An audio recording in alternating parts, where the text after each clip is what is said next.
Hello and welcome back to the Stupid Questions podcast. My voice is still crackling and I am 33 years old. How crazy is that? So anyway, today we're going to be talking with Lucas Burgoyne. He is the 2025 US Pro Criterium Champ, is on the Team Cyclery. If you heard the episode with Lucas, with Luke just a few days ago, you'll recognize that this is his teammate, Lucas. So yeah, really good conversation today. We dive into his past a little bit up to present day, thinking about the future. Really good conversation. I feel like I don't even need to say much more, but I promise you it's really a good one. Lucas is a very highly energetic, entertaining, and articulate guy with a lot of wisdom for his years of age as well. So really appreciate him taking the time to jump on. Make sure to check out the show notes if you want to follow them with the Team Cadence Cyclery, and then also Lucas and Luke's Instagrams. I'll link those in the show notes. If you're here and you want to support the podcast, also check out the show notes for ways to do that. But yeah, really appreciate you guys being here. And without further ado, I want to introduce you to Lucas Burgoyne. There we go. Now we got lighting. The best lighting. The best lighting. Yeah. Yeah. Well, nice, dude. Well, first off, I guess I should say thank you so much for taking the time to come on the Humble podcast. Really appreciate it. Yeah, absolutely, man. I'm excited to talk that talk. Yeah. So you were up till 2 a.m. last night. How often do you do these training rides that last until 2 a.m.? Frequently. Anyone who knows that rides with me, I'm a chronic procrastinator, but my one commitment to myself every day is that whatever the training plan says, we get it done. So that means even if that means I'm starting technically on the next day, but but I started working out because I lifted at I think I went to the gym at 10:30, 11, Oh my lifted for a goodness, couple dude. hours, and then rolled straight into an hour and a half little spin. It's my first day back, and I was not missing the first day back. That's Yeah. for sure. Yeah. First day back from what, you were taking some time off or what's going on? Yeah. I take a good little chunk of time off every season. Mm-hmm. Last year it was 4 weeks. The year before it was 5 weeks. The year before that it was 3 weeks. This year was 5 weeks. So that means no bike time for me, but I'll be in the gym pretty much immediately, 3, 4 days a week, trying to kind of build up some more muscle for the Yeah. incoming season, do some different stimulus, let my brain refresh and Yeah. reload from a long year and season while still staying really in really good shape and something a little different so that the body and mind stay sharp. I feel like we forget we're athletes, so we got to work Mhm. out and lift some big ass weights sometimes too. Yeah, for sure. That's super fascinating because the triathlon world I come from, I would say that most people who, even the professionals, are chronic overtrainers. And, Yeah. people are like, oh, I'm going into off season for a week. And then they're Right. kind of still training and then they get back into it. And it's like, did you really take time off? So 5 weeks, that seems like a good long time though, to focus on other stuff and get that reset. Who influenced that, I guess, pattern of behavior? Yeah, I've had it. It's a pretty standard thing in cycling. I know almost every guy I know does it. It's just, yeah, man, you train so much. I mean, it's like triathlon. You train so much every day, 20, 7 days a week, 30 days out of the month, that if you don't stop and get a reset. I mean, I know the cautionary tale for me is I know a few guys in the scene, especially here in Austin, where it's they train 20 hours a week for 25 straight years, and now they can't get their heart rate up over a certain metric, or Hmm. they'll die, because they stressed out their heart too much and stuff like that. And so that's always my wary cautionary tale, that sometimes a break it's a good thing for a body, and you need it to reset. You beat your body down all year. At some point, it's Hmm. got to have a point to build back up and Yeah. be itself. So it's kind of where that came from, and it's Yeah. been something that I've found great success with every year, because I got a 5 month slog ahead with training where there's no racing, there's none of that shit. It's just me, the miles, the weight room, and so Hmm. you gotta be tenacious and hungry. And I think that off period definitely gives me that That fire. you start Yeah, you start week one, you're like, I don't even want to see week one and two, you're like, screw the bike. This thing is ugly. Week three, you walk by, you kind of start touching, you're like, dang, she looking kind of cute. And then week four, you're like, yo, yo, let me. And then week five, you're just like walking by, grabbing the brakes, taking a roll around the neighborhood. And Hmm. then that's when you know it's time. Yeah. When that hits, that's when you know the fire's there, and then it's relentless and ruthless lock in for Mm. the next 4 or 5 months because we got shit to do and places to be going. So Yeah. That's awesome. yeah, yeah, yeah, So, yeah, yeah. so you're in Austin, is that correct? Yes, sir, I Nice. am. Born and Yeah. raised? Born and raised Houston, Texas, so about 2.5 hours away. And then I've been in Austin. I grew up in Houston my whole life up until I moved out for school and writing when I was 18, and then I lived in Austin for um Austin's kind of been my home base. I lived over in Europe technically for like 3 or 4 years where I'd kind of do like a 75-25, like live in Europe, live in the US. So Hmm. Austin was always my home even during that time, but I guess I was living over in Europe. So been in Austin for like 6 years, but split time between Austin and Europe a good chunk of that time. This is the first, I guess, 2 years now I've been fully home racing the US scene, That's doing that cool. whole shebang and focusing on that and getting to spend my time here. Yeah. What does it mean to Man. be a Texan? What, what does it mean to be a Texan? Depends on who you ask, I guess, bro.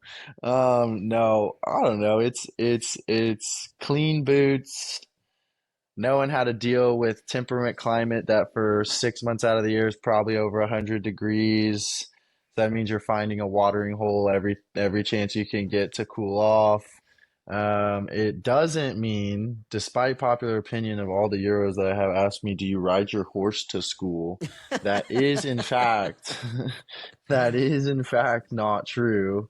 As much as I think that'd be so cool to claim that. Hmm. Um, but no, man, it's a pride. It's definitely a Texas and Texans have a pride and love for where they come from beyond beyond I feel like most places in the world. Definitely Texans are very, very prideful of being Texas and Hmm. being big Texas and all the things that come with that. So yeah, man, I love being where I'm from. I wouldn't change it for the world. I want to be here probably the rest of my days. I just like Texas and I like the atmosphere and the fuck you energy it sometimes brings. Yeah. Can I So curse on here, by the way? I didn't even. yeah, you can do whatever you want. Oh, I'm It's chill. up to you. Okay, okay, Yeah, yeah, chilling, chilling. yeah, Okay, yeah. sweet, sweet, sweet, sweet. So with your Instagram, when I first came across it, Yeah. obviously you got the cowboy, the hats, the shades.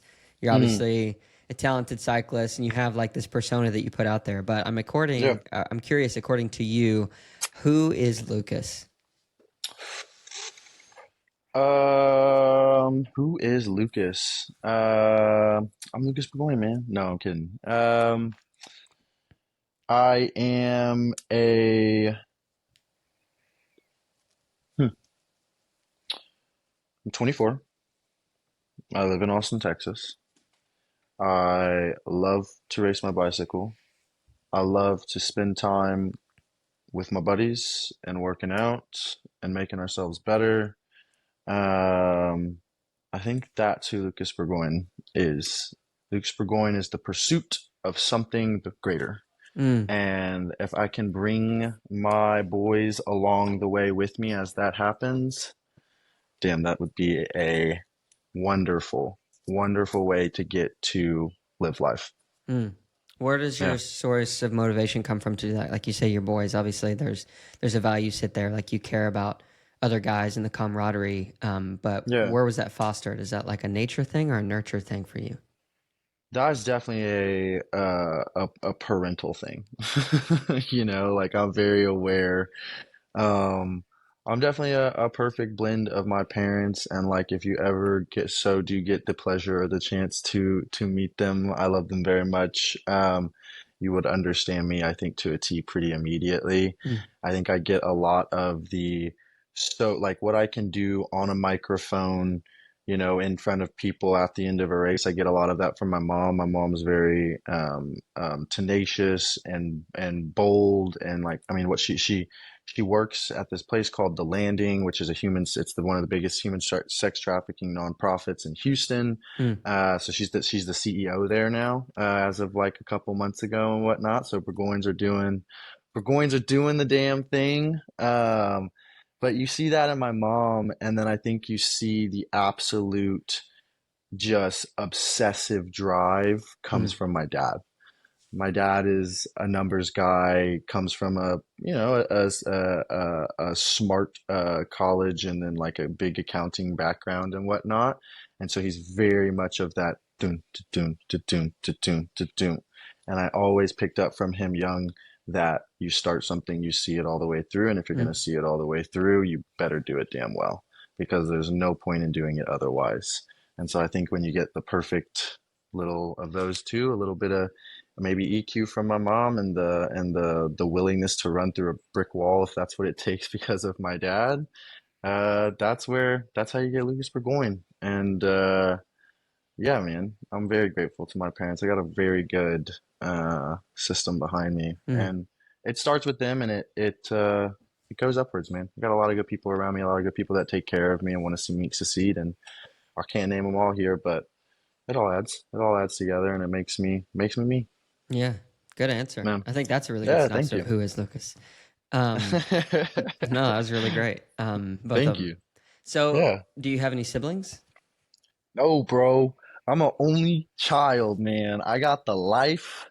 I've got I've got the everyone tells me, "Oh, you missed out," but I don't really feel like I did. Mhm. Sure. I, I don't really feel like I did. I feel like I really, yeah, no brothers and sisters, but I did grow up with one next door to me, basically. I kind of got really lucky. I had a Because Elena and Haralambous Pashas, to my two Greek neighbors who were 1 and 2 years older than me. So I grew up with a brother and sister for Oh, nice. 18 years of my life, pretty much. We were born and raised together. So I didn't get lucky enough to get a brother and sister. Do like it was kind of the perfect blend. I had my brothers and sisters, other than when I didn't want to hang out with them or Christmas time rolled around and it was time for presents, and I got all, I got all the attention. Sure. uh, but yeah, man, no brothers, no sisters. Yeah, that's fair. No, that's good. And I Yeah, think it's good to have that yeah, perspective. I think everybody who stands on one side of the fence will probably have a list of laundry items that would say like, "Oh, this is why this was the best for me," because yeah. in retrospect, everything's a Right, lot clearer. So right, right, right. we talked about like the nurture aspect of a lot of the drive, the tenacity comes from your mom and your dad. Mm, So some of that stuff is obviously going to be nature as well. Like you're going to get some of that in your DNA just because that's the people right. that they were when they created you. But I'm Hmm. curious, on the tenacity side, the drive side, oftentimes that stuff is useless without discipline. So it sounds like you had your parents there to guide and direct you in a particular way. But a lot of times for kids, like those disciplinary times can be very good, but also pretty difficult. So what were some of the more difficult times that you might be able to recall that drove you, maybe life lessons or things that stick out for like, oh, this is why I'm kind of principled in this way?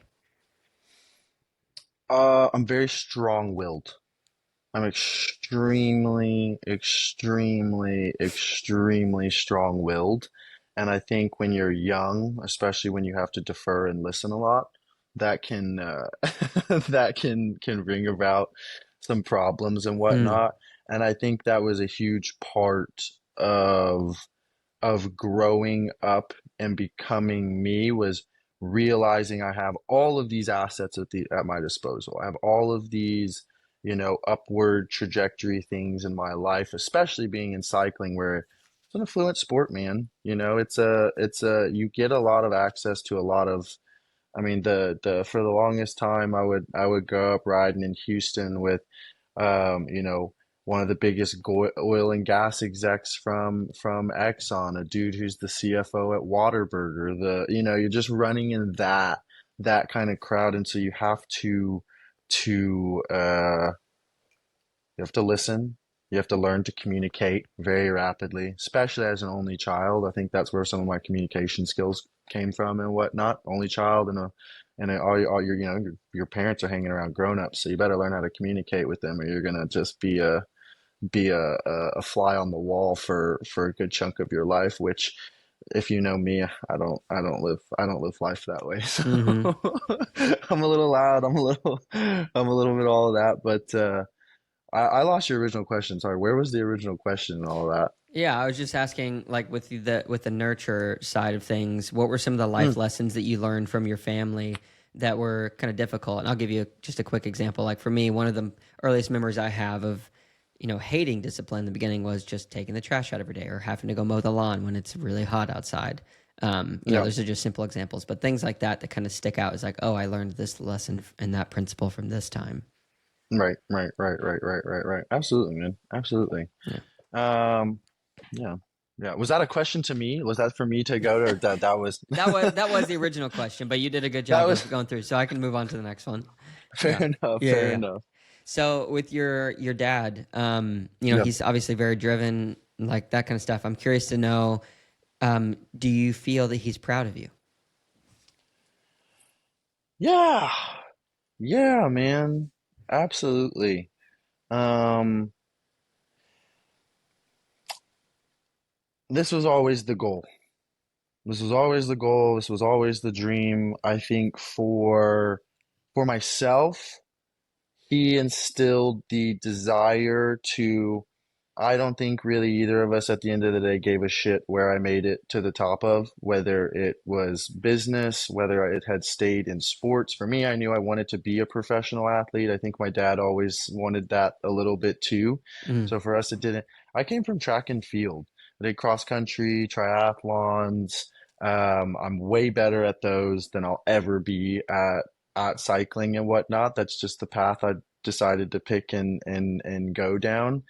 But yeah, it was to achieve at the highest level in the discipline that I did. It didn't matter what it was. I could have literally been playing over the net badminton in some pro badminton competition, and if that's what we set our eyes to, that's what we set our eyes to. mm, And so I think I did it, man. I achieved the highest level of crit racing was getting that jersey and being able to call myself the fastest man in the US for a day. And so I think that I didn't have to do that for my dad to be proud, but oh my God, was it so worth it at the end of all of those years? Because he's the one he's seen it all, man. And so to be able to be like, I remember there being after and just being like, we did it. We did it. We did it. mm. So yeah, he's proud. That's I could awesome. say, I could say he's proud for Mm, sure. yeah. Are you proud? Hmm. Yes and no. Yes and no. Um, I think I have a lot to be proud of and grateful for, and a lot of things that have gone the right way, and I've worked hard to earn them to go. I've willed them into going the right way a lot of times. A lot of times people will say it's luck or whatnot, but there's a lot of willing things into existence, whether anyone sees it or not. Mm, Um, and so I am. I'm proud of myself, but because of the way I operate, I'm always looking for what's next. And so it may seem like I may not be, but it's just the pursuit of something, it's that pursuit of something greater and chasing it and being happy and satisfied when you come to the conclusion of that. mm. And yeah, man, I'm proud. I'm proud for sure. Yeah. So, No, when you said you're fastest man in the U.S. for a day, you finished that race. It feels amazing. yeah. What was your expectation of like what you would feel in that moment of the victory and then after versus what actually happened?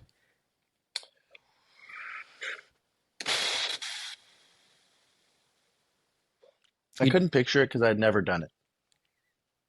You could picture 1,000 different scenarios playing out after that race, and oh my God, what it would mean to me.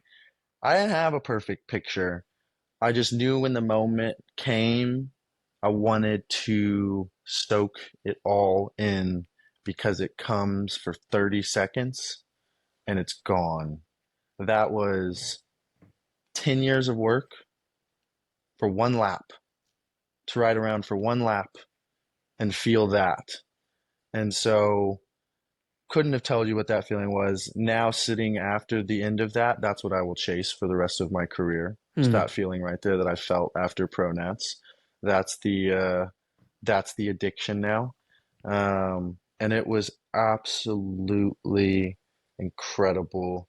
I don't know for the like looking back at it, going around on that last lap and kind of sitting and absorbing it in. And I had all these guys that had kind of like watched me come through, Tyler Williams, Robin Carpenters, just like seeing me and giving me a hug like as we rolled around because they could just see I was just like, I mean, man, I had shot for that title for so, it had been the aim for 10 years, something like that, and then specified for 4.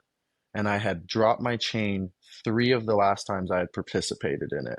2 of the times I had set myself up perfectly where I was like, I actually have a legitimate chance at doing really well in this. I'm not going to say I would have won because you can never say that. There was a winner who won on that day, Sure. but I would have had a damn good chance in it.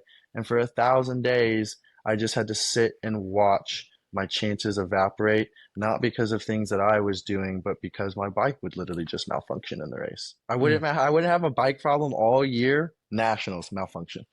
And I'm like, Interesting. Yeah. and it would usually be inside the last like 2 or 3 corners where I'm like, I've played it right this year. I've made it. This is it. This is the promised land. I'm landing on that podium. Drop chain. I'm like, what? Why?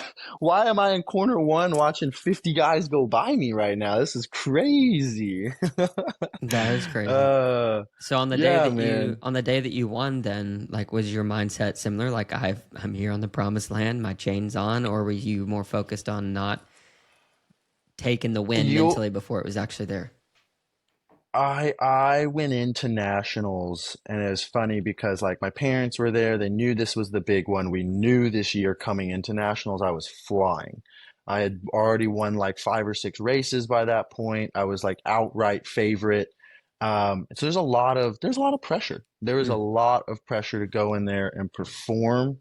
And I think the biggest thing I've picked up from all of my years of doing this, like I've done high level sports since 8 years old, and people might be like, "Oh, you can't do that." It's like, okay, go do summer track at the Junior Olympics in Houston, Texas, under 100-degree heat at 9 years old. Expect, and so it's like that performance aspect's always been there my whole life, and so I've really learned. I've probably done between running, track and field, triathlons, cross country, indoor track, and cycling.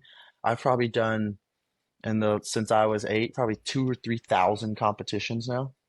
So it's like I'm prepared on the day, and what brings me preparation on the day is to treat it like it's every other day. mm, I knew it was the national championship, but I treated it like it was my local driveway here at home. mm. I rode my pre-race before. It was a 50-minute ride from our house to the national championship road course. We rode all the way to the course because that's what I would do at a driveway. I'd ride to the driveway, um, and then you get to the line. It's all about staying calm, staying out of the noise of it, and then you've prepared. You've done what you can do, and I knew that. I knew that coming into this year, there was no better Lucas Burgoyne that was going to touch that starting line than the one I had right there. So it's done. It had already been written what was going to happen in that race. Mm. There's nothing else I could have done, eaten, drank, done and prepared in training, stepped back, slept more. It's like I did it. I did it this year, and I gave myself every opportunity. And I think that, and I let go of the expectation of the result, and just went out there and rode like an animal. Mm. That's Yeah, fascinating. So yeah, if we covered a lot of ground right there. You're talking about a decade or more, yeah, actually more than a decade, going on what, 15, 16 years of yeah. competition, thousands of races, the preparedness that you're talking about having mentally. Mm, I've heard that same mindset described to me by, Olympians who are getting ready to swim the 100 free, and, they right, just quiet all the noise. And it's whenever they aren't able to do that, like that they get kind of messed up. So right. like that mindset you're talking about is a big one, and it can be easy to kind of to say and explain, but to adopt that is another story entirely, I would imagine. Was it easy for you over time to adopt that mindset, or did you have like key people in your corner or mentors who helped just talk you through that? What did it take to believe like, oh, like I can't change anything else. I've done what I can do. Stay calm. Like, what does that take? It took a lot of time for me. It took a lot of time. It took me choosing something that I think I truly wanted to do because I think this is a huge struggle for me when I was back in track and field and running. Like I quit. I quit running because of that feeling. I didn't enjoy running. You stepped up to the starting line. Running's a sport where if you're the best, you're the best, and you're the best. You're gonna win 98% of the races that you start. It's not like cycling where it's like if you're the best and you're the best and you're the best and you win 20% of the races you start in a year, you're a god. It's not like that. Running is just it is that's how it operates. And so I think that gave me a big up on accepting the fact that I needed to come to that realization as a young age. Been picking cycling was my pick. You know, my dad was into running, track and field. That's how I got into it. So, you know, you kind of get in by Mm, family ties. I didn't necessarily, I liked track and field. I was really good at track and field. I loved the feeling of being good at track and field and what that meant and whatnot, but I don't think it was truly what I loved to do. And until I picked cycling and I could go to the starting line and justify, I want to be here because this is sick, then it was really, really easy to kind of learn how to just, mm, all right, let's get to work, boys. yeah. That was the mindset shift. Mm, That was kind of where it occurred for me. yeah. And have you Yeah. ever bounced back to like where it's been, you almost lost it ever? Or was it like from that day on, no, this is it. I'm sealed, signed, delivered. This is the way I think and feel now. You definitely it's an ever evolving thing. It's something you have to keep on track. And the way I keep it on track is like applying to that original thing we talked about right out the gate. Whereas if I know I did the work and I know I put in the time, there's nothing, you know, it just keeps it, does it, you know, that's how I don't falter from that saying or don't get worried and can accept that is just because for the last 10 years, I can say pretty confidently, I did the work. Mm, I worked, man. And so I never, there was definitely some times younger in cycling where I was still figuring that out, but where and here I am right now, I've accepted it and it's a nice place to be. And I know that because I know oh shit, man, first day back and I low key had a bunch of work and I procrastinated all day and now I got to go get the shit done. Well, I'll go out there at 2 a.m. That doesn't bother me. You know, like that's the expectation. And so that takes all the pressure off of me, all of this. mm. That's the nice thing about it was I do the work, you don't have to worry about too much else. And that's what we do. So if you had to choose one, you would say this is more impactful for my overall performance long term. Would it be discipline or like what you're talking about, the relaxed mindset of not applying pressure to yourself? I think you have to have the discipline to get the relaxed mindset. One doesn't come without the other.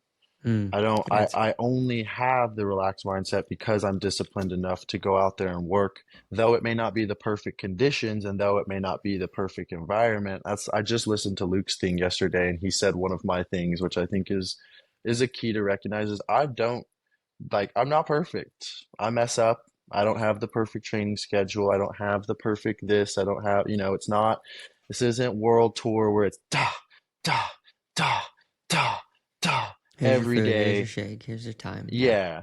Nah, man, I control a lot of my own life. I make a lot of my own decisions and food and whatnot. And so I would be a great example of what Luke said, where it's like, I don't always make the right decisions, but I do always make the right decision that it's when it's training time. And I don't care if you're off an hour and a half of sleep or you slept 10, that's what you committed to on the day and you'll get it done. The hours need to get done.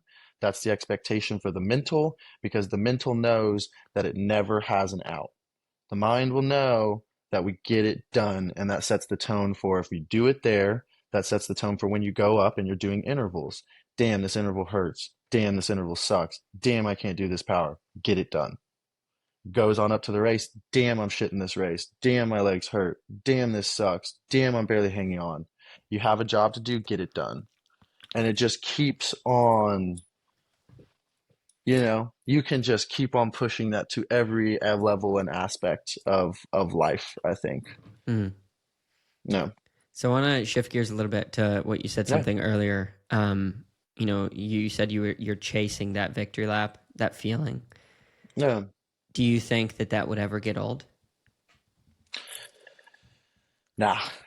Nah, I don't maybe think it so. will. Maybe at some point in my life when biking's no longer my center of focus and whatnot, but we're not there yet. So I Mm-hmm. can't even fathom a possibility where that that finish line post up isn't the most absolute hit of the best. I don't even know what you've ever had in your entire life. Like that's a feeling you chase, whether it's at Pronats, whether it's at Tulsa, whether it's at day 4 of Chicago Grit in some parking lot, whatever. That's what cyclists chase. And I hope it never gets old, but I'm sure one day it will. And I'm sure one day priorities and values and things will shift, and I'm fully able to recognize when that day, well, I hope I recognize when that day comes. Honestly, I would like to bow out gracefully and not Mm. get sucked along and dragged out. That is definitely how I would like to go if I could go away in this sport, Yeah. is to end my time, have known I did what I wanted to accomplish, and get out while you still got gas in the tank, so that you Mm. can be like, hey, they didn't get me. I got Yeah. out. Yeah. I didn't Exactly. get got. I didn't Yeah. get got by Father Time. I got it. Yeah. I did my thing and said bye-bye. I'm out. That's I think, professional athlete would love to time that perfectly because that's always seems to Right? be the debate, especially for triathletes in the later 30s, going into maybe early 40. They're like, should I? Yeah. Because the mind Yeah. believes you always have more, but truthfully, the body Yeah. will end up not having what the mental thinks you have. It's just the way it The goes. body, yeah, cycling, the body runs thin by 32, 33 usually. There's some guys that are like legends that'll push it past it and whatnot. But I think that's my, if I could tell you right now, it would be the end for me, the day we walk away is 4 pro titles because the next best person has 3 right now. Right now. There could be there's a In kid who's criterium, like you really want to stick and criterium. Criterium. Yeah, man. This is the part of cycling I think that has the most opportunity to blow up, especially with where we're at in the US. Mm, Long format road racing, sorry, Americans don't care. They don't have the attention span for it, not it's true. interested, you know? And so it's like long format road racing is not going to work. Cyclocross, I mean, cyclocross and mountain bike have the venues like crit racing does, where it's short format lap courses where you can engage fans. I could definitely see both of those working, but they definitely need they I don't know. We're trying to get to that level maybe. Mm, Maybe we're aspiring to be at the mountain bike and the cyclocross level because they do have a big show. They yeah. do have a big show. So yeah, that's how I see it. It's the thing that for road biking in America will work, and we're just bringing a new little flair to it and adding some Instagram and some social media and just trying to tell people about what we're doing. Yeah. Uh, so yeah, It's a beautiful thing. So then, um, as you've grown in popularity in this scene, obviously, I would imagine you're relatively well known. I even saw a clip where Lance Armstrong mentioned your name. Have you heard that clip? Probably, I'm sure. yeah, Yeah. yeah, yeah, yeah, yeah. So like that's gotta feel cool. So I'd love to hear what that was like for you for the first time. But then also, as you've grown in this sphere of influence, I would imagine that people are trying to say like, hey Lucas, maybe you should think about doing this, or Lucas, maybe you should come over here and do this. There's a lot of tantalizing potential offers. I don't know if that's the case or not, but I'd love to hear No. like, because you seem pretty solidified in your practice and your discipline and what you want. Is it easy to say no? Is it easy to say no to what? Different like opportunities. I guess I'm kind of assuming that opportunities are kind of coming your way. People are saying, "Hey, have you thought about this? You want to come be on this pro Yeah, team? Maybe you should come back over to Europe. Maybe you should think about long course racing. yeah, You could maybe join whatever EF education, whatever." Like, yeah, yeah, yeah. No, I mean those not that exact team, but like, offers to come back over to Europe on a higher level than I ever raced over there before were definitely presented this year, and it definitely you had to make a decision, right? And I think 2 years ago when I was racing in Europe full time, and I was living in Nice. I had like my own place in Nice, was making a good salary, and I hated it, man. I Mm. hated every second while living in the most beautiful place in the world. Now, I will say it was because I think I was a part of a French outfit, and Americans don't usually trend Fit so really well well. with the Frit, especially not in biking. Oh my God. Tell me why. And I'm so ignorant. yeah, dude, I couldn't. I think it's just from way beyond the times of biking. I think that, like, honestly, if you just had to, I think it's from way beyond the times of biking, and also, like, I do get some of the frustration when you're like in the big cities in Europe, and like you have all the American tourists coming around, and it's just crazy American tourist time. So. I think there's a little bit of derivative. If I could pinpoint it on two things in my time there, where I was like, why do these people just hate do not like me for the way I am, right? Like they don't even know me. Just right off pool, you hear my accent, so you're like, oh, okay, it's definitely I'm definitely not a French kid. I would get a little bit of a buffer at first because my last name's Burgoyne, which is a very very French name, and I'm like Hmm. French from way way way way back. Um, but yeah, it's just it's a hard sell. They're set in their ways people, and it's a very traditional and traditional lifestyle. And America's not that way, at least not anymore. It's loud, it's boisterous, it's crazy, it's that, and that's what I tried to bring over there. And I don't know, it wasn't quite well received. It wasn't well received until I just said screw it and did it anyway. And then all of a sudden I'm sitting there after a French amateur race signing autographs with all the French people for an hour because I wore my cowboy hat on a podium, and they want to know if I do in fact ride my horse to school.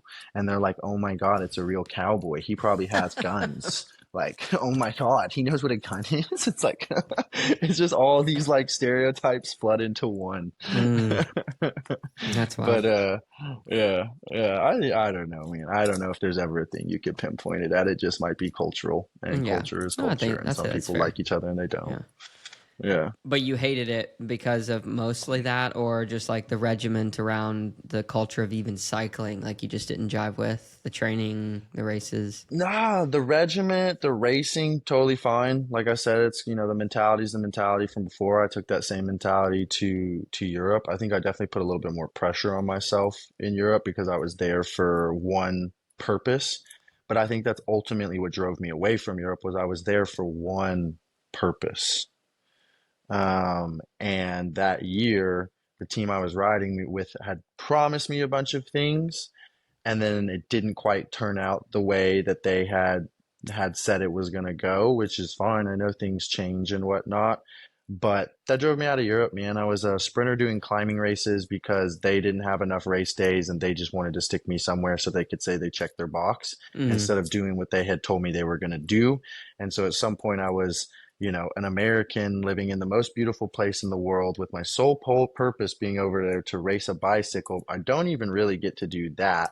I just get to train all the time. Well, shit, man, if I'm going to train all the time, I might as well just go sit at my home in Austin where at least I can talk and conversate to people like me and enjoy this. And then that was the thought process that then just kind of kick-started like, yo, what are we going to do? Yeah. What's the decision? What do you want to do with your life? How do you want to do it? Mm. And I played around with crits in 2021.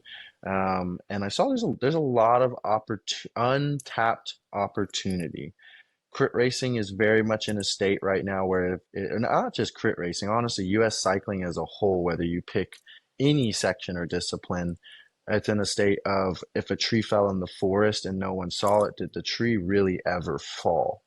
And that's why we focused in on what we did this year with media and everything, because at the end of the day, we were just trying to inform people at least of what was happening. Whether we won, lose, or draw, information's key, because what we learned from it was though the crit racing market may be small, it's an inherently small community, the cycling community is not. and the cycling community has an appetite for people doing cool shit on bikes. Yeah, And crit racing is cool shit on it bikes. is And that's what fast we and did this year. high octane. Yeah. Yeah, bro. That's quite the strategy. Was that in terms of, because I've seen like the content, obviously it's a lot of, Insta360 type shots. You have the power metrics and then the speed and you got the Yeah. cool music going. Was that the strategy and the goal, like to grow the sport while also chasing the title, or is that did that just happen hand in hand because you're like, well, we should show people what we're doing? Like, what was the hope and strategy behind it? The goal was always to win a pro title. Nothing else really mattered. That Hmm. was the goal. And then along the way of trying to obtain that goal, I realized that you gotta make money to get there. You can't survive off of goldfish and food scraps if you're trying to become the US pro champion at fucking anything, you know? Hmm. And so what do I have to do to bring money in? Media.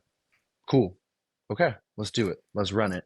And then I found out that I actually really do enjoy media, and it turns out that I'm actually really good at creating trending pieces of media on Instagram, which is our main source of medium, our main source of pitching to sponsors, and so on and so forth. And so it just kind of like by happenstance rolled together that it's like, okay, this thing dropped in our lap and we're pretty good at it, bike racing. Okay, then the media is like, well, we should do that. And well, it turns out we're half decent at that too. Okay, well, let's expand upon that. What if we threw an activation corner to get people out at races off of our meet? Oh, sick. Okay, people actually will show. Okay, now our brands are wanting to do rides with us. Okay, we'll go do it. Right. Probably like 20 people show up. 140 people showed up. Okay, sick. Like it just kind of all started snowballing. Hmm. And I think the fact we had a lot of good people around us that want to see us succeed in this world is what opened so many doors. But we had to have an appetite and a willingness to say, yes, Mm. yes, we'll take your help. It's going to be a lot of work. It's going to be a lot of time. None of what we've done in the last, year, I'd say, has not been absolutely all intensively time consuming, but every bit of it has been worth it. Mm. Every bit of it has been worth it and paid out tenfold, especially when, and another fact that I get to do it with all my boys. I get to do, I figure this thing out. I push this way. We figure it out. It clicks. They buy in. They buy in and help. They drive it forward.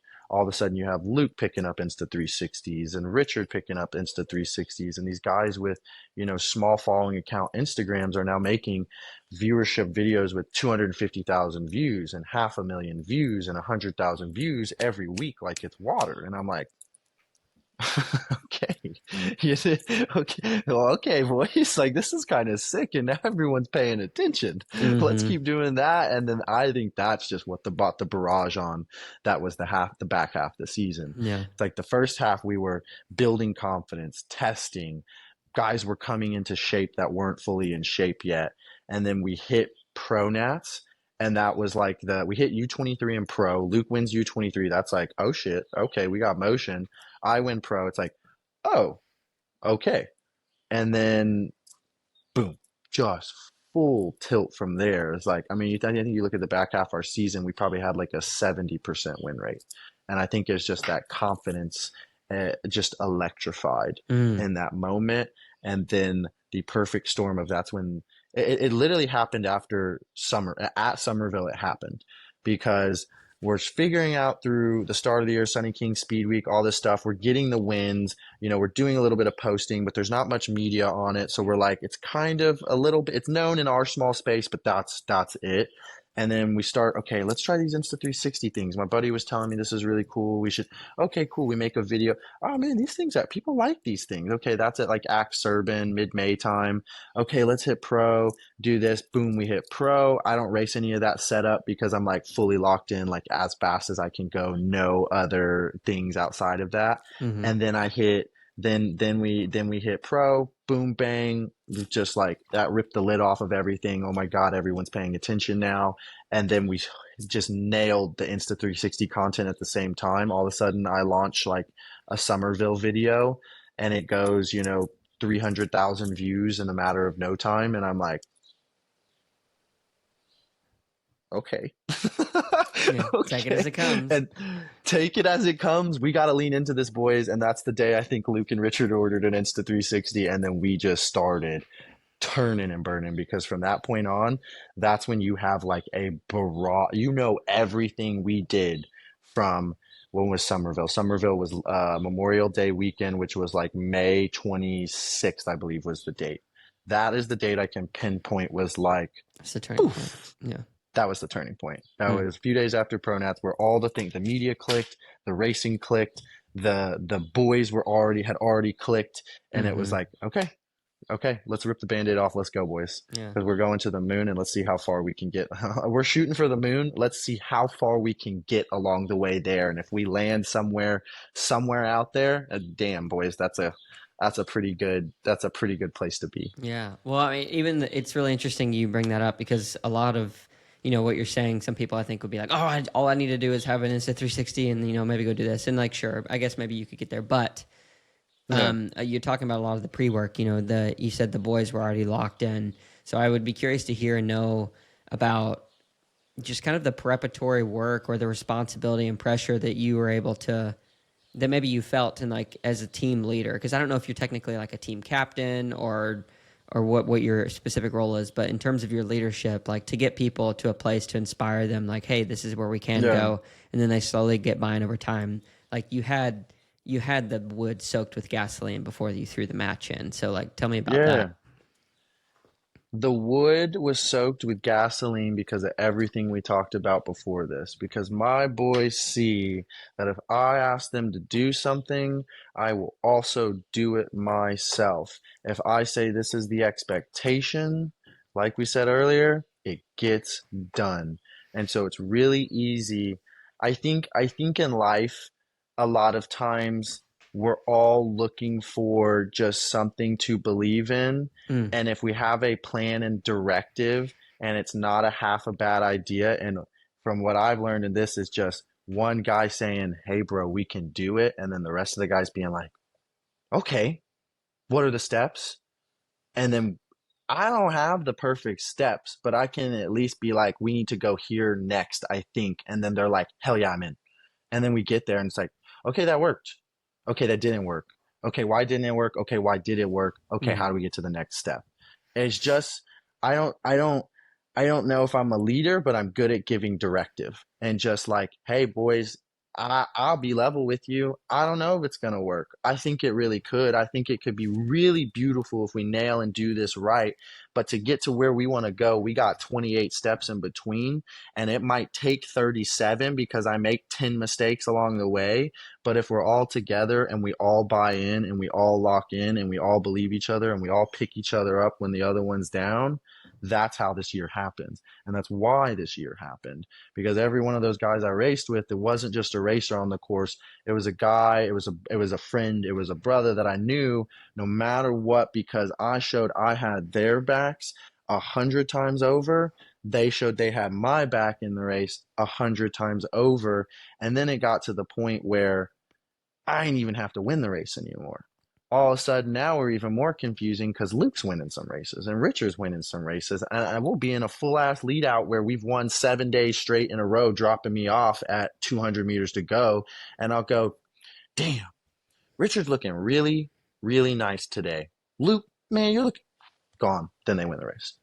And it's like that, all of that encompassing of the just giving a plan, going headfirst into, oh, look at that, I got a little isn't that funny? uptick. Giving a plan, check. You got a first step. Wait, come on, don't do me like this now. I know now it's not going to show up because you just did it. Oh, there Give it a is. plan, check mark. Give a plan. Go. One of the best sayings I ever heard was from a guy down here in Austin, Dr. Greg, and it was when we were talking about something, and it was like, do you go with your boys, or do you take this new turn or something like that? And can't even remember what it was in relation to, but it was like, he's like, hey man, go with your boys, go with your boys, because at the end of the day, those are the guys that if you believe in them and they believe in you, if you lay yourself out on the line for each other, something good's going to happen. Mm. Everyone's going to eat. There's a lot of opportunity and upward mobility that you can make for yourself in this world, especially in this space with the opportunities and the people we've been afforded and gifted to meet. Mm. And so take advantage because that's the thing I've learned is they want you to not take advantage. Advantage is the wrong word, but Capitalize on. capitalize on the knowledge that is readily available to you because those men want to see you succeed. That's part of their joy. That's why a lot of these old master, in my opinion, a lot of these older masters guys ride is they want to see the next generation succeed. And so that comes on the bike and off the bike, you Mm. know? Well said, man. Yeah, that's really good. Yeah. Yeah. So, with every high season, just like with every spring and summer comes a fall and winter, and then, you Mm. kind of repeat that cycle. So, my question to you is what are you doing, if anything, to prepare the boys and yourself for like a season of potential drought?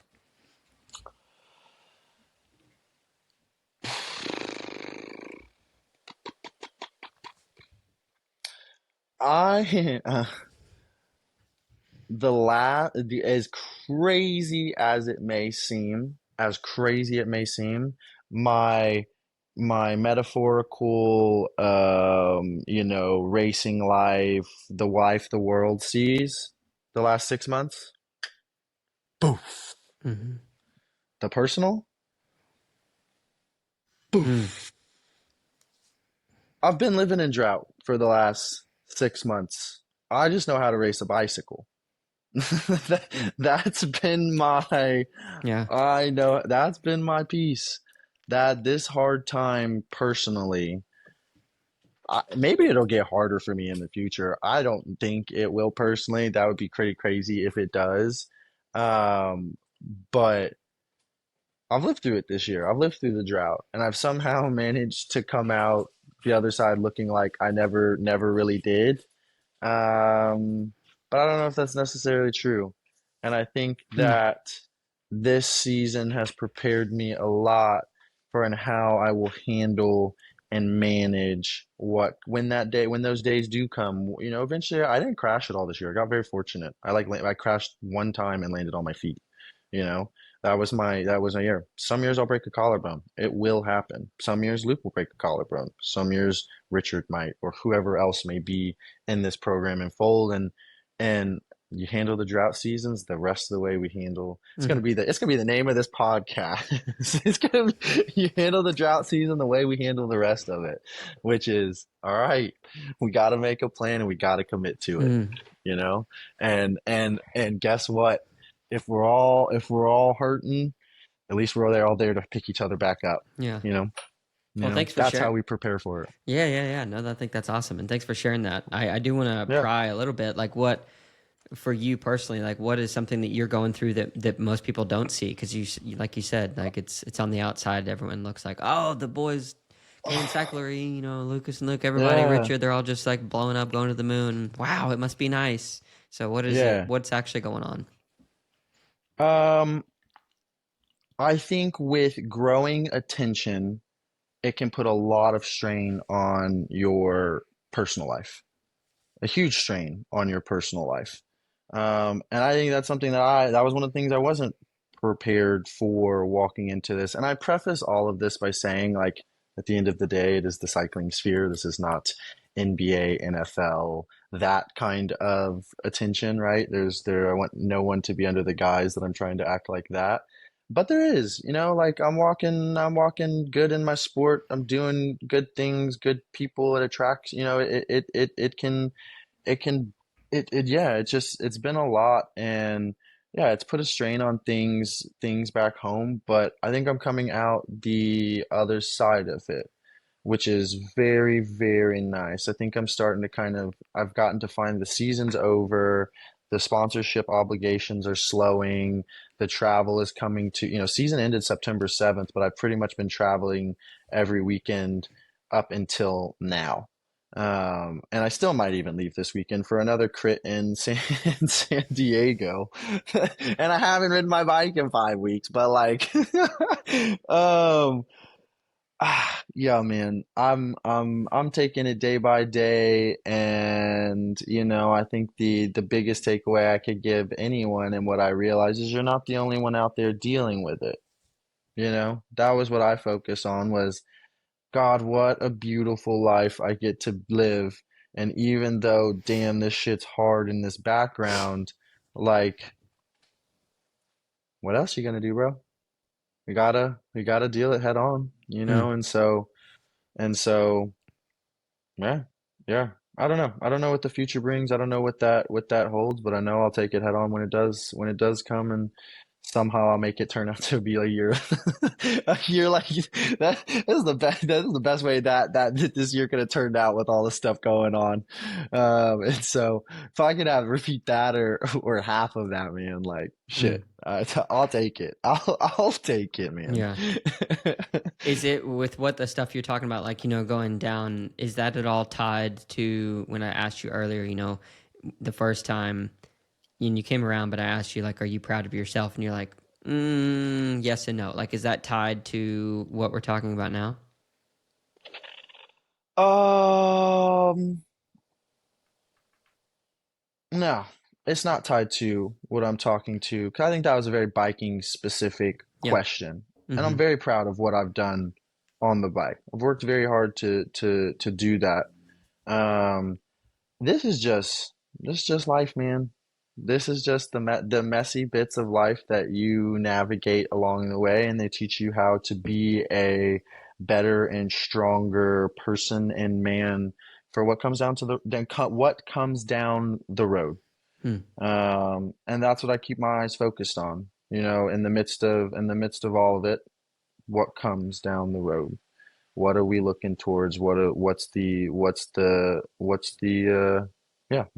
end all be all of it all? And if I can just keep my nose there, I can keep my head quiet enough. And if I can keep my head quiet enough, I can ride a bike fast enough. And then that brings the bikes to peace. Yeah. The bikes to peace. I hit a race day. That was a big thing. I think that's honestly why maybe racing might have gone so well during such a tumultuous time, was it was the one place my head would turn off for an hour and 15 minutes, and all I did was race. And yeah, I would just race, man. And I think there was some rage watts out there, and some anger watts, and some happy watts, and some just absolutely F you watts. But like, yeah, man, it was a place for my mind to go for a little bit and find a place to Hmm. just be who I am. And so, yeah, man, yeah, Do you believe in God? yeah, I do. Absolutely. Absolutely. Absolutely. My family, I was raised religiously, um, fully in on the higher power. I think there's a bigger meaning to this all.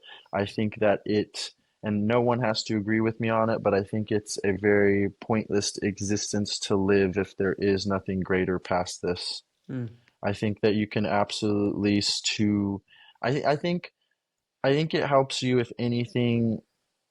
People will take it the other way, where it's like, oh man, like I have to be so goody two shoes, and I don't get to live my life, and da da da da. Da. And it's like, okay, maybe you take it that way and you can look at it that way, but you could also take it in the way where it's like it's teaching you the morals and the things to be a better person. Times have changed. Things that were true back then aren't true today.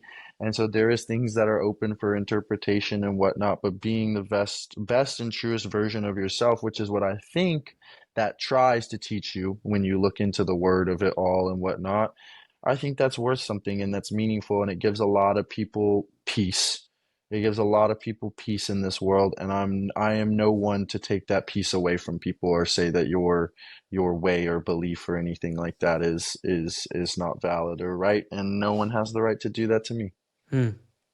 Yeah. Have you ever heard God's voice, or maybe not literally, although that can happen, I think. But have you ever Mm. heard it, like him speak to you directly in some type of a way? No, No, I've never had any like what is it? What do they call it? Like a revelation or an epiphany or anything like that. I grew up in the church, like I understand the background and the basis of what it means. I decided somewhere along the way that I do believe in this and I believe in it because I think it gives life a meaning and a reason to live at the highest level that you can live at. And because of that, that's what I strive to do, be, and attain. It's a good moral setting and a good moral compass. And yeah, it's nice to know that after 100 years of living here, that like it's a comforting thing that yeah, maybe there is something beyond. Maybe I will go someplace and I will live on for eternity because you really look at it from a bird's eye 360 view with what we're doing in sports, with what we're doing and all of that. At the end of the day, for many men, it comes down to legacy. Mm. And so it's like you step back and what lives on past you, that in and of a way is what lives on, past you. Mm. And so that's why for me, it's always just, it's never been a hard sticking point. It's never like, I've never been to like, oh, I gotta thump that shit straight in your face or anything right now. But I know where I am, I know who I am, and I know where I stand. And I know that that's important to me, and I know that it's important that that the people around me know that that's important to me. And though I am not perfect and I will make many mistakes that will go against all of the things that that stands for, Mm-hmm. human, bro. Yeah. I'm human and I'm gonna mess up and it's just getting back on track. And I think that's what it's about. It is a moral compass and a guiding book of helping you align yourself and get yourself back to where you belong to be. Mm. Beautifully said. So walk Thank with you. me down this thought process for a second. You're 100 years old, you're Yeah. on your deathbed. You kind of fall asleep into death. The next thing you realize is like, oh, well, like this is it. I guess I'm approaching eternity. What in your mind is like the best case scenario of what that actually looks like, or what do you think that looks like? Like, what do you do for eternity? I'll tell you when I get there, bro. I'll Will tell you? you when, I'll, yeah, I'll tell you when I get there. Maybe we'll see each other up there. Maybe we'll see each other down below. We won't know until we get until we get there. Um, I think you can know. yeah, what you can want. I don't know if you can know, but you can want and you can hope. I think You know? sorry, I meant know where you're going. But yeah, what will it Mm. be like? I got no idea. I have an imagination, and we all do. We all look up at the stars and be like, "Wow, that's crazy." Right, But yeah, right, you can't right. really know. So I was just curious to see what you No, think. no, yeah, I don't know if I'm not built that way. I think that's a key thing in talking to you because you look this podcast has been looking very future forward, right? Mm, And I think that coming to you and talking to you about this is I definitely know a little bit. Like I have a directive. I know X where I want to go at. But I think the in between steps and all the ways of how we got there and how that is the most beautiful part because I never had the this is what I see, this is what I done. It's just like, okay, I was willing to leap and take the jump. I was willing to step off the ledge. Now we're falling and grab as much as you can while you can before you hit the ground. mm. Like Build the that. plane in the air before it hits the ground. Build the plane. All the pieces.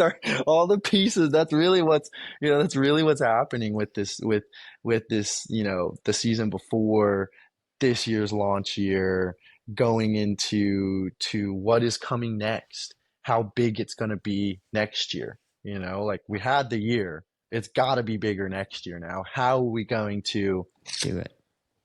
how are we going to do it? And I think all of those things through this time, through this podcast, they make themselves readily available along the way. You just have to be willing and ready to one, say yes and lock the hell in because that's when the work starts. As soon as you say yes, you're in. Mm, You gotta go. And you gotta go with purpose. mm. So my Yeah. final question for you, because you are growing in terms Mm. of like influence. Yeah. What do you say to all the kids out there who may be a little bit younger than you, see your content, and they're like, man, I want to be like that when I grow up. I want to do career racing and, do all this stuff and live that lifestyle. What would you say to them?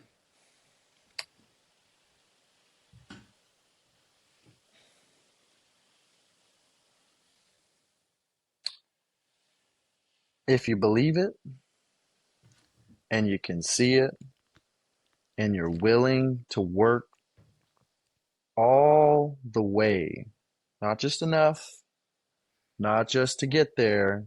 You got to blow through that door and give another 100% because that's the only way shit will get done in this space. Go for it, man. There's no reason to be let go of all the expectations you put on yourself. That's the hardest thing for like a 12-year-old is so much expectation because they're looking at their dad. Their dad's like, we gotta win, da da da da da da da. And it's like, the kid, so that's where the kid's identity can get tied to and Mm. whatnot. But none of it matters until you get a bit older, man. When you're 17, 18, okay, you need to really be paying attention because now the world, if you want to go to the world tour, it's decided by that, it starts to matter younger and younger. For crits, you get a little bit more of a buffer time. We're showing that we're coming in and being this youthful wave into crit racing and whatnot. I think that's going to provide a lot more opportunities for the younger kids coming behind us because now we're showing it really is, it's find a little bit of cash, find a black minivan, and pick up a $500 Insta360, and you too can get the viewership that if you're making interesting enough things, you can push it out to this world and you can have exactly what you want to have. You just have to figure out, do you want to go there? And so, I mean, I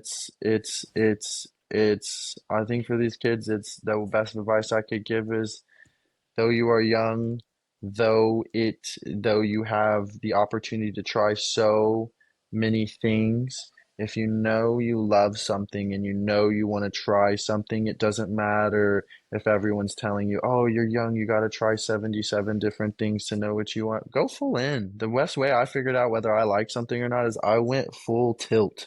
And then I was like, nah, this ain't for me. Or nah, this is for me. I kind of like this. Let me keep doing that. Okay, I'm kind of good. Okay. And that's how it snowballs. And then it's the willingness to say that acceptance of yes, but just take that step. Don't put too much pressure on yourself. Work to learn. I think cycling specific, the biggest thing I would love to say to kids that I think a lot of people get lost on. I see it especially because I run a coaching business and I do coach some younger guys, is everyone pushes power is everything.